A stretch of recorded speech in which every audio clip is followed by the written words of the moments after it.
Hello, അതെ എനിക്ക് കുറച്ച് നത്തോലി കിട്ടിയിട്ടുണ്ട്. കോട്ടയം ജില്ലയിലെ കൊഴുവ.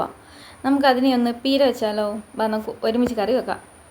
അപ്പം നമ്മുടെ കൊഴുവയ്ക്ക് ക്വാണ്ടിറ്റിക്ക് ആവശ്യമായിട്ട് തേങ്ങ, കുറച്ച് മുളക്, മല്ലിപ്പൊടി, മഞ്ഞൾപ്പൊടി, പിന്നെ ചതച്ചെടുത്ത വെളുത്തുള്ളി, ഇഞ്ചി, മുളക്, കൊച്ചുള്ളി, ചെറിയ ഉള്ളി, പിന്നെ പുളിക്ക് ആവശ്യമായിട്ടുള്ള കുടംപുളി. അപ്പം നമ്മുടെ ചട്ടിയിലോട്ട് ഈ കൊഴുവയെ ഇടാം. പിന്നെ അരപ്പിന് ആവശ്യമുള്ള തേങ്ങയും സാധനങ്ങളൊക്കെ ഇല്ലേ, അതെല്ലാം കൂടി നമുക്കൊന്ന് ജസ്റ്റ് ചെറുതായിട്ടൊന്ന് അരച്ചെടുക്കാം. നന്നായിട്ട് അരിഞ്ഞു പോകരുതേ.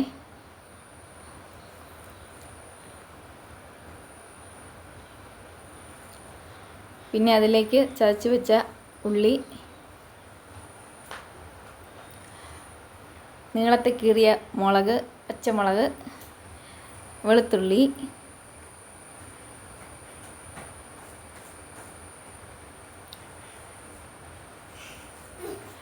ഇഞ്ചി, പിന്നെ എന്തോരം പുളി വേണോ അതിനനുസരിച്ച് 1, 2, 3 എന്തോരം ആണെങ്കിലും കുഴപ്പമില്ല. അവനവൻ്റെ ടേസ്റ്റിനനുസരിച്ച് കുടംപുളി, കുറച്ച് വെള്ളം, പിന്നെ കരിയാപ്പില, ആവശ്യത്തിന് ഉപ്പ്. ഇത്രയിട്ട് നമുക്ക് ജസ്റ്റ് ഒന്ന് ഇളക്കി കൊടുക്കാം.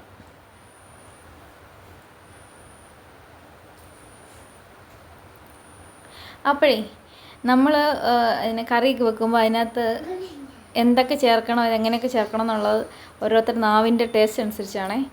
അല്ലേ? അങ്ങനെ തോന്നുന്നുണ്ടോ? ഇത്ര അളവ് അത്ര അളവെന്നൊന്നുമില്ല. എന്നെ സംബന്ധിച്ച് എനിക്ക് അങ്ങനെയാണ് തോന്നുന്നത്.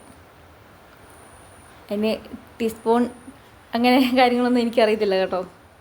അപ്പം ഇനി ഒന്ന് മൂടി വെക്കാം. എൻ്റെ പൊന്നെ, എന്നെ മണമെന്നറിയാവോ? ആ പുളിയുടെയും ഇഞ്ചിയുടെയും വെളുത്തുള്ളിയുടെയും പിന്നെ മുളകിൻ്റെ മണവും എല്ലാം കൂടി എൻ്റെ അമ്മോ. പിന്നെ ജസ്റ്റ് ഒന്ന് ഇളക്കാവുള്ളൂ. നന്നായിട്ട് ഇളക്കി കഴിഞ്ഞാൽ അത് പൊടിഞ്ഞു പോകും.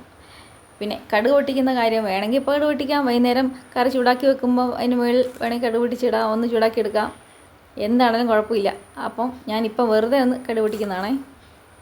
അപ്പോൾ ഇതുപോലെയാണോ എല്ലായിടത്തും കൊഴുവ പീര വെക്കുന്നത്? കമൻറ്റിൽ അറിയിക്കുമോ?